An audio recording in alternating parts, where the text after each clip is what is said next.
देखिए आपका जो क्वेश्चन नंबर 4 है, क्वेश्चन नंबर 4 क्या कह रहा है कि व्हाट वाज अपकोर्ट्स चैलेंज। ये कौन है? ये एक ब्रिटिश ऑफिसर थे जो यहाँ इनकी चर्चा आई थी।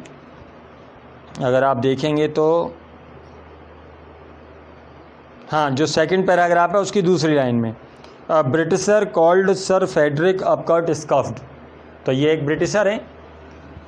अब इनसे क्वेश्चन किया, इनके लिए क्वेश्चन है कि व्हाट वाज अपकोर्ट्स चैलेंज। यहाँ आपको बताना है कि अपकोर्ट की चुनौती क्या थी, किसको? टू टाटास। तो इन्होंने टाटा को, जमशेदजी टाटा को क्या चुनौती दी थी? जब जमशेदजी ने यह कहा था कि मैं एक स्टील प्लांट यहाँ खड़ा करना चाहता हूँ, तो इस पे जमशेदजी को इनके द्वारा दी गई चुनौती क्या थी? तो एक स्टील प्लांट खड़ा करना चाहता हूँ और मैं एक्सपोर्ट करना चाहता हूँ ब्रिटेन को। तो जब उनको ये समझ में आया, उनने ये सुना कि ब्रिटेन को कोई एक्सपोर्ट करना चाहता है, तो उन्होंने इनको चुनौती दे दी। तो वो चैलेंज क्या दिया गया था वो आपको यहाँ बताना है कि what was Upcott's challenge to Tatas. आप क्या लिखेंगे कि Upcott's challenge to Tatas was that. चुनौती क्या थी? उन्होंने ये चुनौती दी थी कि इफ़ टाटास मेड, कि यदि टाटा बना लेते हैं स्टील रेल्स, इस्पात की पटरी, to British specification, British specification वाली, यानी जिस तरीके की जो पटरियाँ ब्रिटिश बनाते हैं उस तरीके की पटरी अगर टाटा बना लेता है तो ही वुड अंडरटेक, अंडरटेक मतलब किसी चीज़ को ले लेना, अपने अधीन कर लेना। तो ही वुड अंडरटेक, क्या वो अंडरटेक कर लेंगे टू ईट, खपत के, जितनी उनके यहाँ खपत होती है उसके अंडरटेक कर लेंगे, every pound of rail, every pound, प्रत्येक पाउंड को, ऑफ रेल, रेल के, दैट दे मेक, जो वे बनाते हैं। तो ये अपकोर्ट्स की चुनौती थी किसको? टाटा को। तो क्या चुनौती थी कि इफ़ टाटास मेक, लेकिन चूंकि ये पास्ट में है तो इसलिए मेक का आपने क्या कर दिया? मेड कर दिया।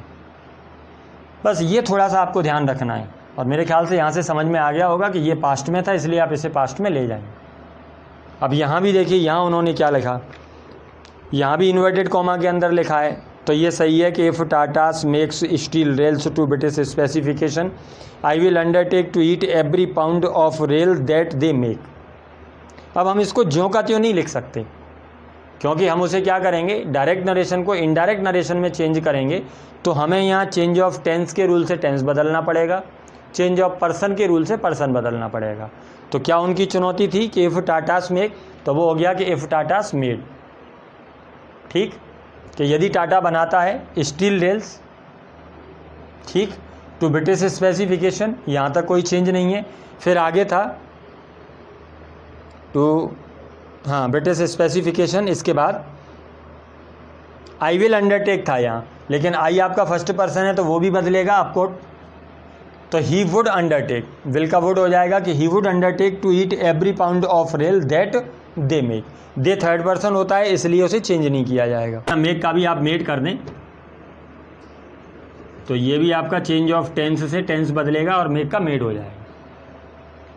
तो इस तरीके से आपको वहाँ थोड़े बहुत चेंजेस करने पड़ते हैं क्वेश्चन के अकॉर्डिंग। ठीक, अब आपको तो यहाँ इसको लर्न करना है। क्वेश्चन आपका क्या है कि what was Upcott's challenge to Tatas, कि अपकोर्ट की टाटा को चुनौती क्या थी। पहले आप दिमाग में उसे हिंदी में याद करिए कि अपकोर्ट ने टाटा को क्या चुनौती दी थी। ये दी थी कि यदि टाटास ब्रिटिश स्पेसिफिकेशन वाला बना लेते हैं, तो ब्रिटिश स्पेसिफिकेशन वाला अगर स्टील रेल बना लेते हैं तो वो उसे अपनी खपत में ले लेंगे। तो इफ़ टाटास, बनाना मेक हो गया, पास्ट में ले जाएंगे कि if Tatas made steel rails, क्या बना लेते हैं? स्टील रेल्स, कि यदि टाटा स्टील रेल, इस्पात की पटरियां बना लेते हैं, कैसी?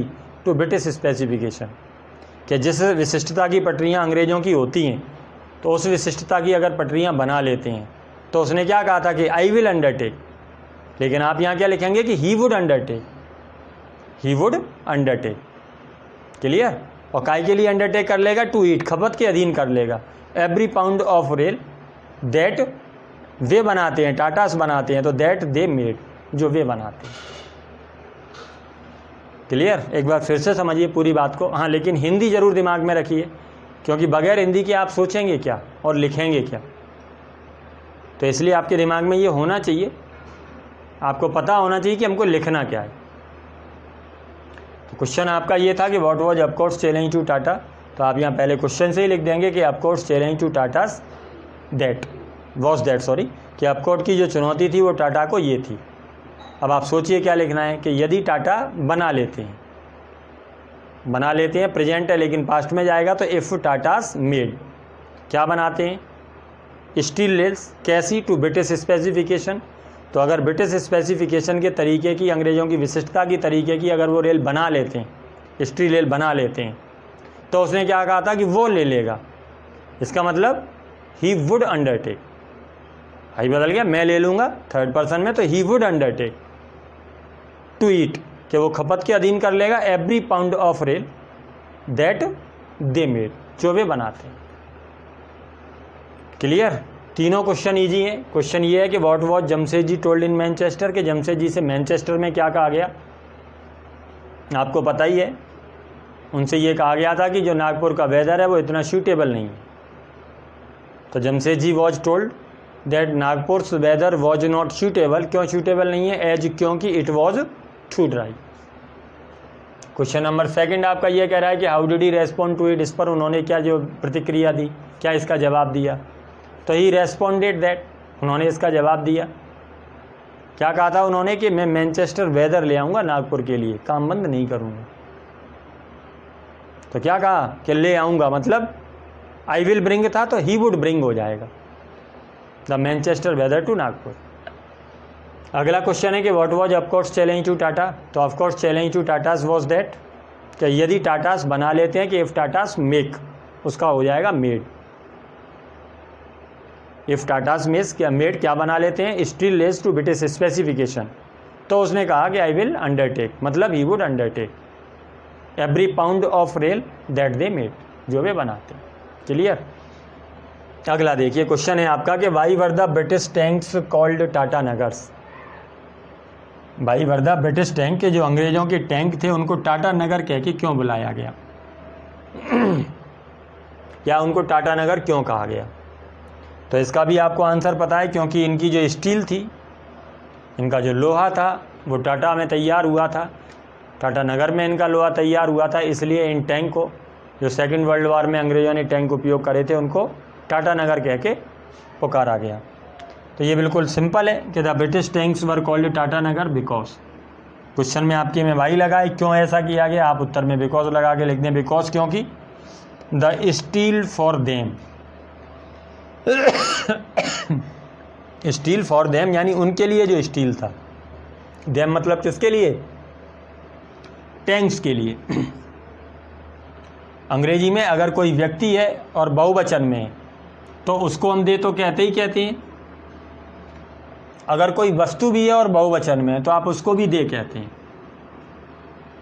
और दे को जब ऑब्जेक्ट में ले जाते हैं तो आप देम ले जाते हैं।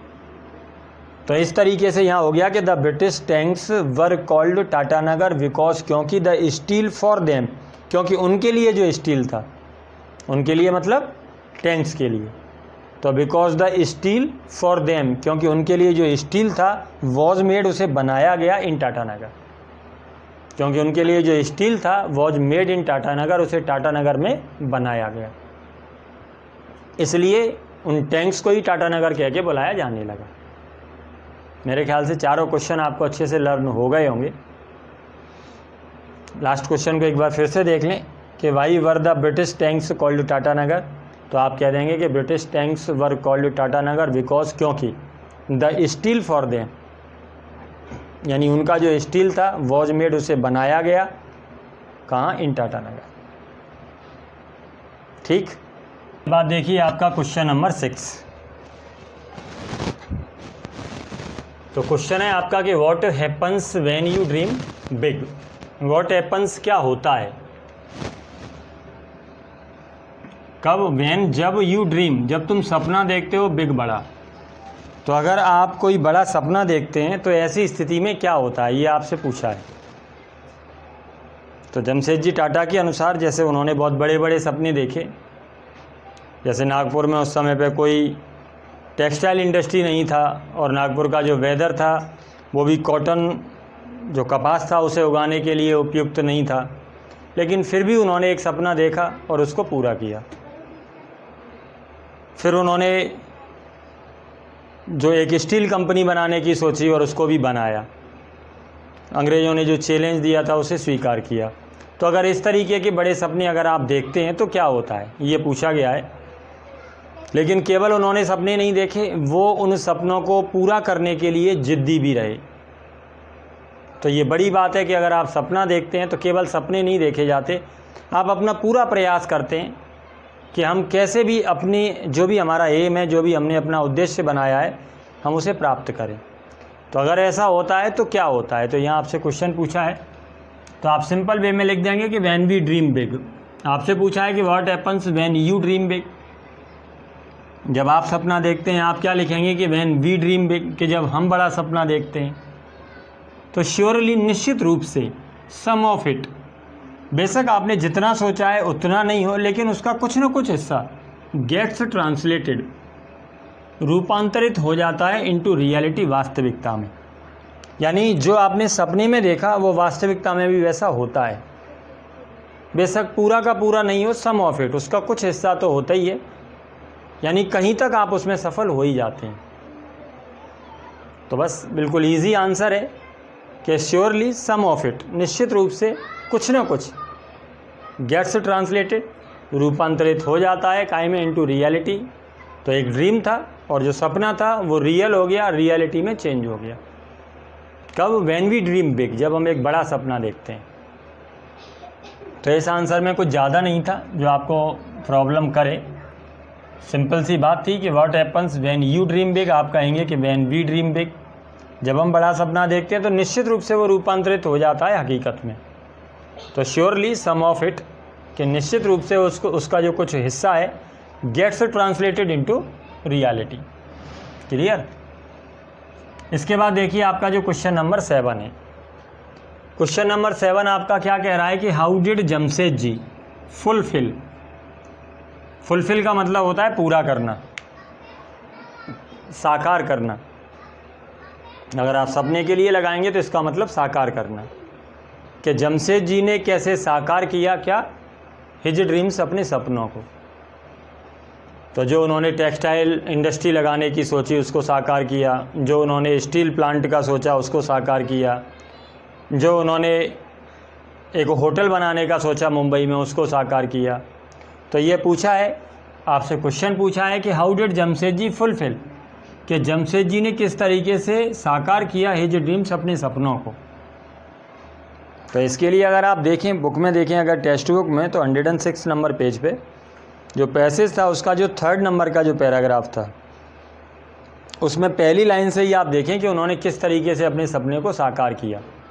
यानी अपने सपने को साकार करने के लिए उन्होंने क्या क्या किया, किन बातों पर ज़्यादा जोर दिया, किन बातों को महत्वपूर्ण माना। तो Jamshed ji pursued his dreams, के जमशेद जी ने अपने सपनों को जारी रखा। कैसे? Put together a team. तो सबसे बड़ी बात कि उन्होंने एक टीम एकत्रित करी। पुट टुगेदर का मतलब होता है एकत्रित करना। फिर क्या किया? दूसरा काम, राइज्ड द कैपिटल, उनका जो मूलधन था, उनका जो मनी था, उसको उन्होंने बढ़ाया। तीसरा, क्रिएटेड अ प्रोडक्ट, और फिर नए नए प्रोडक्ट उत्पन्न करे, क्रिएट करे, पैदा करे, बनाए। एंड मीन्स स्ट्रीम्ड इट, और इसे अपनाया, और जो भी कुछ बनाया गया उसे अपनाया गया। तो बस ये 4 बातें हैं, सिंपल वे में आपने लिखनी है कि जमशेद जी किस तरीके से, तो डिड लगाए तो आपने भी कर दिया कि फुलफिल्ड हिज ड्रीम्स, कि जमशेद जी ने अपने ड्रीम्स को साकार किया, अपने सपनों को पूरा किया। कैसे? बाई, फर्स्ट नंबर पे, पुटिंग टुगेदर अ टीम, एक टीम को एकत्रित करके, एक टीम को सजो करके, एक टीम बना करके। तो कैसे? By putting together a team, team बनी। उसके बाद राइजिंग द कैपिटल, कैपिटल को बढ़ाकर। क्रिएटिंग अ प्रोडक्ट, एक प्रोडक्ट को क्रिएट करते हुए, तो उन्होंने प्रोडक्ट बनाए। एंड मीन्स स्ट्रीमिंग इट, और इसे अपनाकर।